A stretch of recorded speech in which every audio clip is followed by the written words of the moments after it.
नमस्ते, मैं राजेंद्र देव।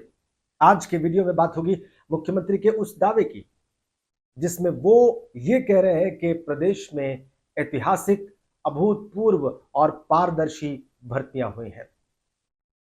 इतनी ज्यादा संख्या में और इतने पारदर्शी तरीके से इतिहास में इससे पहले कभी इस तरीके की भर्तियां नहीं हुई। यह दावा अनुदेशकों को नियुक्ति पत्र देते हुए मुख्यमंत्री ने किया है। हम आपको उनका दावा दिखाएंगे, लफ्ज ब लफ्ज, शब्द और शब्द, और इसके अलावा हम इस दावे की पड़ताल करने वाले हैं। हम ये जानने वाले हैं कि वाकई इस दावे में कितना दम है। हम ये समझने वाले हैं कि क्या सरकारी भर्तियां उतने ही पारदर्शी तरीके से हुई हैं जितना कि सीएम साहब दावा कर रहे हैं, और हम ये भी समझेंगे कि क्या उतनी संख्या है भर्तियों की, या इतने अभूतपूर्व और ऐतिहासिक तरीके से ऐतिहासिक संख्या में भर्तियां हुई हैं जिसका दावा किया जा रहा है। इस वीडियो में हम सिलसिलेवार इन तमाम बातों पर गौर करेंगे। लेकिन इससे पहले कि हम समझने की शुरुआत करें, इससे पहले कि हम मंथन शुरू करें, उधेड़ें इतिहास को, खंगालें इतिहास को 8.5 वर्षों के, आप सीएम योगी की वो बात सुनिए जिसमें वो पारदर्शी भर्ती होने का दावा कर रहे हैं। देखिए, हमारा प्रयास होता है कि किसी भी नौजवान को उत्तर प्रदेश के अंदर चयन की इस प्रक्रिया में किसी भी स्तर पर भेदभाव का शिकार न होना पड़े, उसका किसी भी स्तर पर शोषण न हो, उसके साथ कोई भी भेदभाव न हो, उसकी योग्यता और उसकी क्षमता के अनुरूप उसे शासन की विभिन्न विभागों में कार्य करने का अवसर प्राप्त हो सके। इसके लिए इस निष्पक्ष प्रक्रिया को पिछले 8.5 वर्ष के अंदर उत्तर प्रदेश सरकार ने पूरी ईमानदारी और प्रतिबद्धता के साथ संपन्न करने में सफलता प्राप्त की है। आइए तो सबसे पहले पारदर्शी भर्ती के दावे का सच समझ लेते हैं, खंगाल लेते हैं, और इसी सिलसिले में सबसे पहले बात करेंगे 69,000 सहायक शिक्षक भर्ती की। इसी शासन में इन्हीं 8.5 वर्षों का जिनका जिक्र सीएम साहब कर रहे थे, इसी में 2018 में भर्ती निकाली गई, तब जबकि सुप्रीम कोर्ट से शिक्षा मित्रों का समायोजन रद्द हुआ था। और इन 69,000 शिक्षक भर्ती के इस प्रक्रिया में रिजल्ट आने के बाद आरक्षण न मिलने की बात कही गई। पिछड़ा वर्ग और दलित वर्ग के अभ्यर्थियों के द्वारा, SC ST और OBC अभ्यर्थियों के द्वारा, आरक्षित वर्ग के अभ्यर्थियों के द्वारा, और फिर पिछड़ा वर्ग आयोग ने उनके दावे को सही माना और कहा कि इस भर्ती में संविधान सम्मत आरक्षण नहीं दिया गया है। यह पिछड़ा वर्ग आयोग ने कहा। बहुत समय तक, अच्छा, पिछड़ा वर्ग आयोग सरकार द्वारा ही गठित आयोग होता है, उसी ने इस भर्ती में आरक्षण न दिए जाने की बात कही। तो सीएम साहब, ये तो पारदर्शी भर्ती नहीं कही जाएगी। दूसरी बात, इस बात को आप लोग मानने को तैयार नहीं हुए जब पिछड़ा वर्ग आयोग ये बात कह रहा था।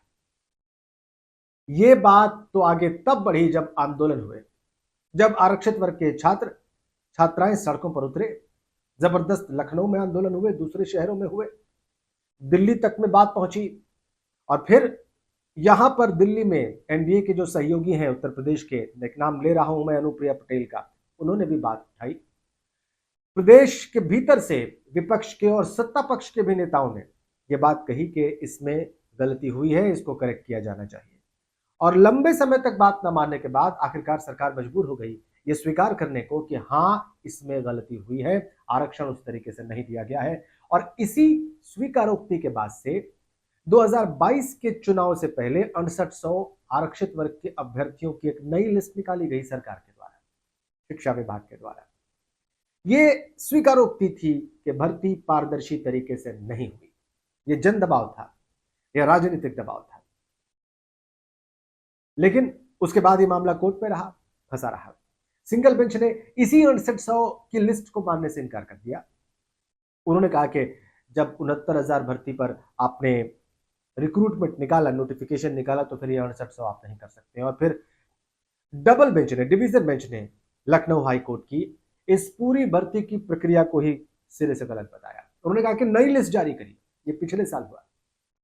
तो कोर्ट में सरकार ये साबित करने में नाकाम रही कि इसमें आरक्षण सही तरीके से दिया गया है।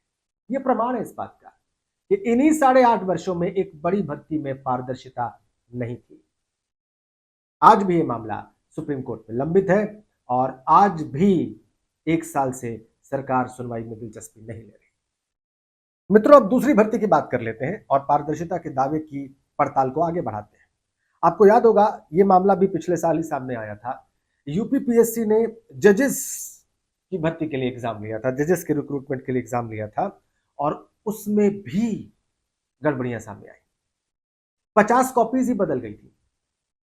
हाईकोर्ट के सामने पब्लिक सर्विस कमीशन ने इस बात को स्वीकार किया कि हां, गड़बड़ी हुई और हाईकोर्ट बहुत चिंतित था इस बात पर।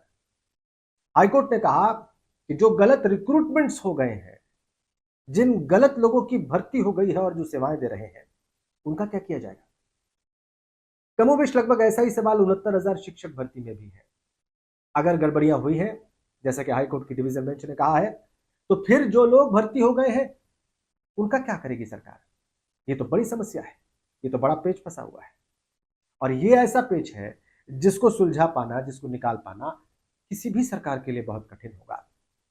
तो जज के एग्जाम में, जजेस के एग्जाम में जिसको पब्लिक सर्विस कमीशन ले रहा था, उसमें भी गड़बड़ी हुई, उसमें भी भर्ती हुई। अब जो दूसरी बात है वो है 48 लाख अभ्यर्थियों ने जो पुलिस भर्ती का इम्तिहान दिया था और उसमें जो गड़बड़ियां आई थी उसकी। 48 लाख अभ्यर्थी, सोचिए किस किस तरीके से परीक्षा केंद्रों तक पहुंचे, धक्के खाकर, गाड़ियों में जगह नहीं मिली, उसमें चढ़कर, बसों में सवार होकर, निजी वाहनों से, और उसके बाद भी उसमें पेपर लीक की खबर सामने आई। तो ये कह देना कि सारी भर्तियां बिल्कुल पारदर्शी तरीके से हुई हैं, एकदम सफाई से हुई हैं, गलत होगा। ये वो उदाहरण है जो मैं आपको दे रहा हूं और जो ये बता रहे हैं कि इन्हीं 8.5 सालों में जिनका जिक्र सीएम साहब कर रहे थे, इस तरह की चीजें हुई हैं। अब ये तो रही भर्ती की बात, लेकिन एक और दावा किया गया और वो दावा था भरपूर संख्या में सरकारी नौकरी देने का, 8.5 लाख। क्या ये जो भर्तियां की गई हैं इन 8.5 वर्षों में, क्या ये पर्याप्त है? इससे युवा संतुष्ट है? क्या प्रदेश में इससे रोजगार भरपूर मात्रा में मिला है? इसको हम समझेंगे, लेकिन पहले जो दावा किया गया वो देख लीजिए आप। पिछले 8 वर्ष के दौरान 8.5 लाख से अधिक नौजवानों को हम लोगों ने सरकारी नौकरियां उपलब्ध करवाने में सफलता प्राप्त की है।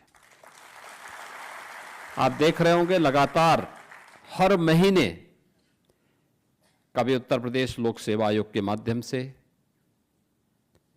कभी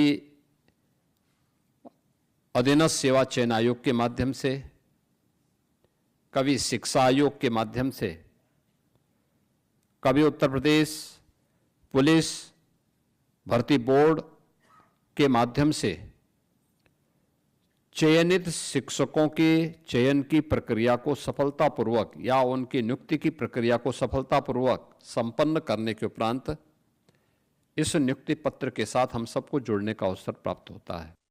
तो आपने देखा कि मुख्यमंत्री जी क्या कह रहे हैं। अब सच समझ लीजिए, डीएलएड जिन अभ्यर्थियों ने किया है वो प्राथमिक शिक्षक भर्ती का पिछले 7 सालों से इंतजार कर रहे हैं। 2018 के बाद से कोई शिक्षक भर्ती नई नहीं आई और ये लोग प्रयागराज में शिक्षा सेवा बोर्ड के सामने धरने पर बैठ गए थे। जून में बड़ा धरना था। ये कह रहे थे कि नई शिक्षक भर्ती सरकार निकाले, विभाग निकाले। बड़ी संख्या में डीएलएड अभ्यर्थी पास होकर निकले हैं और वो इस भर्ती का इंतजार कर रहे हैं, लेकिन इंतजार उनका हुआ चले जा रहा है। और ये तब है जब सरकार खुद ये मानती है कि शिक्षकों के पद खाली हैं, यानी कि जितने शिक्षक चाहिए उससे कम है। और ये जवाब इसी विधानसभा सत्र में, मानसून सत्र में सरकार ने विधानसभा में दिया है। मतलब यह कि शिक्षकों की आवश्यकता है और भर्ती निकाली जानी चाहिए, लेकिन नहीं निकल रही। ऐसे ही जो दूसरी भर्तियां हैं जहां पर भर्तियां होनी चाहिए शिक्षा विभाग में, वो भी पेंडिंग पड़ी है। इसके अलावा जो भर्तियां की जा रही हैं उसमें आउटसोर्सिंग और संविदा पर कर्मचारी रखे जा रहे हैं, जिसका जिक्र मैं पहले कर चुका हूं। पंचायत सहायकों का दर्द मैंने आपको बताया था, वो 6,000 रुपए मासिक पे काम कर रहे हैं और उनसे बहुत ज्यादा काम लिया जा रहा है, ऐसा उनकी शिकायत है। वो ज्ञापन दे रहे हैं अधिकारियों को, कई अधिकारी तो उनका ज्ञापन तक नहीं ले रहे हैं और उनकी शिकायत, उनका दर्द नहीं सुना जा रहा है। ये फैक्ट है, ये सच है। शिक्षा मित्र और अनुदेशक 10,000 और 9,000 रुपए के मासिक मानदेय पर लंबे समय से काम कर रहे हैं। उनकी पीड़ा बिल्कुल जाहिर है, कई बार मैं अपने इस मंच से उठाता रहा हूं और जब तक उसका समाधान नहीं हो जाता ये बातें मैं रखता रहूंगा। अगर आप इस वीडियो के कंटेंट से सहमत हैं, अगर आप इस पड़ताल से सहमत हैं, तो आप इसे ज्यादा से ज्यादा शेयर करें। और अगर आप इस चैनल पर दिखाई जा रही चीजों से सहमत हैं, आपको लगता है कि ये जरूरी बातें हैं जो की जानी चाहिए थी, तो आप इस प्लेटफॉर्म को, इस चैनल को अधिकतम लोगों तक खुद पहुंचाएं और उनको जोड़ें और खुद भी जुड़े रहें। बहुत शुक्रिया आपका।